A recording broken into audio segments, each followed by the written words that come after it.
Hey, welcome. Let's be honest, sometimes cooking can feel more like a chore than a joy, right? Well, what if I told you that you're in exactly the right place to change that?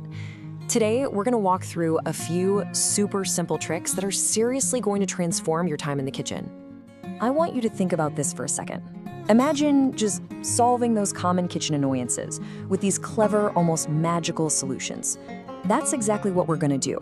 We're going to explore 4 brilliant hacks that'll save you time, effort, and maybe even save dinner. And you know the best part? These aren't some complicated techniques that need a bunch of fancy equipment. Nope, we're talking about simple, proven methods using stuff you probably already have. It's all about working smarter, not harder, to make your kitchen a more peaceful, happy place. Okay, first up, this is a hack that solves one of the biggest breakfast frustrations out there. We're gonna master the art of the perfect non-stick pan, especially for delicate things like pancakes or crepes. You know exactly what I'm talking about, right? You pour some oil on the pan and it just pulls up in spots. And what happens? You get pancakes with these burnt, greasy edges, but the middle is still raw and sticky. Ugh, it is so frustrating, but there is an amazing solution. So here's the fix, and it's a little weird, I'll admit, but it works like a charm. You just take a raw potato, cut it in half, and use it to spread literally one single drop of oil across your warm pan. The starch from the potato actually works with the oil to create this flawless, super thin, non-stick layer. And the result is, well, it's perfect.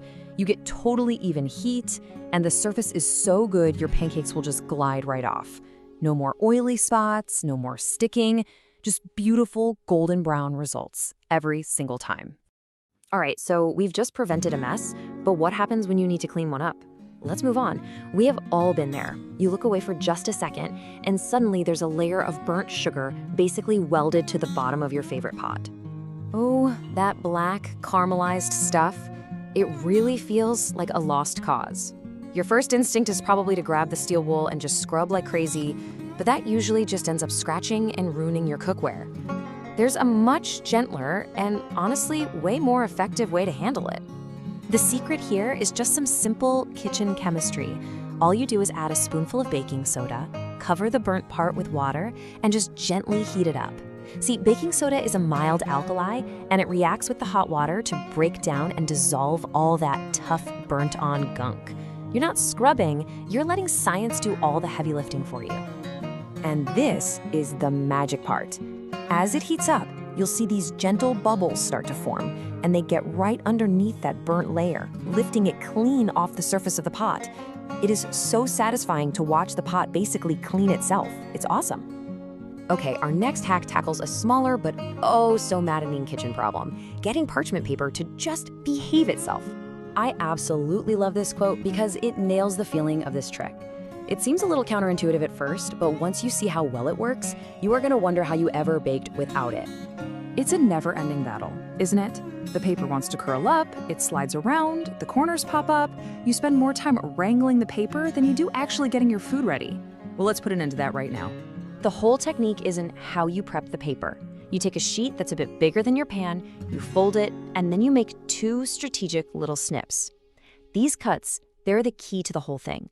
They create these release points so the paper can fold neatly in the corners instead of bunching up.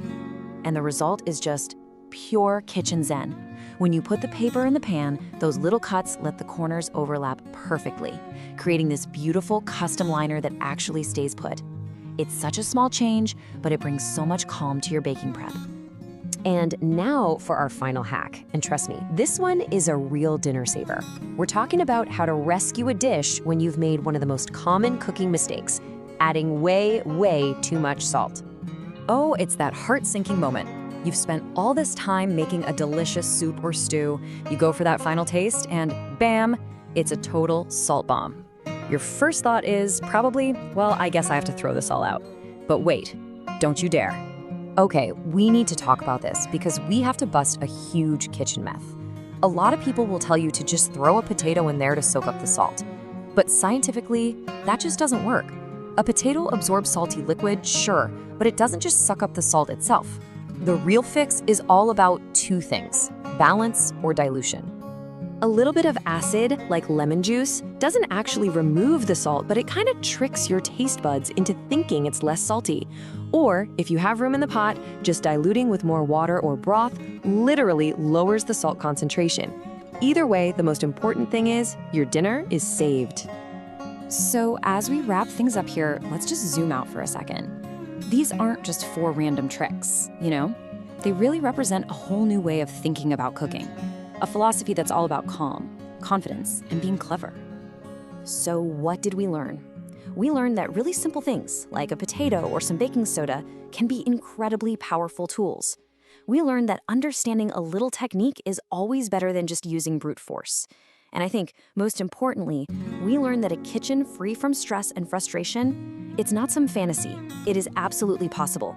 If your weeknights are just a blur of chaos trying to get dinner on the table, I get it. We've all been there.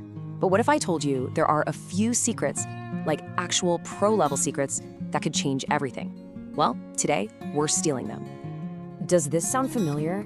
You've just walked in the door, the kids are already yelling, "I'm hungry," and you're just staring into the abyss of your refrigerator, hoping for a miracle. That nightly scramble is a huge source of stress, especially if you're a busy parent trying to do it all. And trust me, it is not just you. This quote from an editor just hits the nail on the head, right? That 6 p.m. panic is real. But listen, this isn't a personal failure. It's a system failure. And that is exactly what we are going to fix today. So, what's the big secret? Simple. We're going to do what the pros do. Think about it. Professional kitchens are unbelievably efficient, not because they have magic wands, but because they have simple, repeatable systems. And now, we're taking their playbook for ourselves. Okay, let's dive into hack number 1, the Pro Organizer. This is the foundation, you guys. This is how we're gonna tame that kitchen chaos once and for all. And you do not need to go out and buy a bunch of expensive, fancy stuff. All you need are these 3 things. Some cheap deli containers, you know the ones, a roll of blue painter's tape, and a Sharpie. That's it. Seriously. And here's how this little system works. Step 1, you prep and portion everything, veggies, leftovers, sauces, into these containers. Step 2, you label them. Now the painter's tape is the real hero here because it peels off with 0 sticky gunk left behind. And finally, you stack them up. Because they're all the same size, they fit like a perfect game of Tetris, and you can actually see everything you have. No more mystery containers growing science experiments in the back.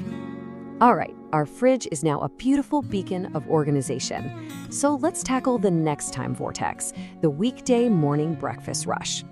Hack number 2 is all about putting your mornings on autopilot. I mean, just look at this. The before is, well, it's chaos. Hunting for flour, making a mess with the batter, and then the cleanup, ugh. But the after? You literally just grab a frozen puck of pancake batter you made over the weekend, drop it on a hot griddle, and you're done. This is a complete game changer. And that's what it comes down to.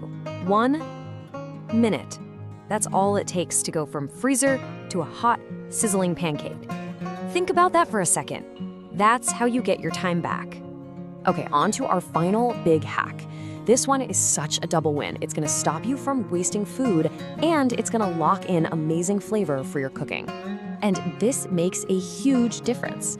By using smart preservation tricks like this one, you could cut your grocery waste by 20 to 30%. That is actual cash back in your wallet and way less food going in the trash. It's a no-brainer. Here's the pro method. You finally chop up your fresh herbs, you pack them into a regular old ice cube tray, and now listen up, this part is crucial. You top them with olive oil, not water. Then pop them in the freezer. You now have these perfect little flavor bombs ready to go for months. So why oil? What's the big deal? Well, the difference is night and day.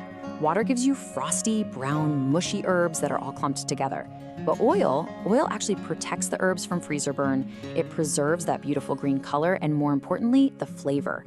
Plus, it melts beautifully right into a hot pan. So let's just step back and look at what we've done. These aren't just 3 separate little tricks. When you put them together, you're creating a whole new streamlined routine for your kitchen. It really boils down to this amazing triple win.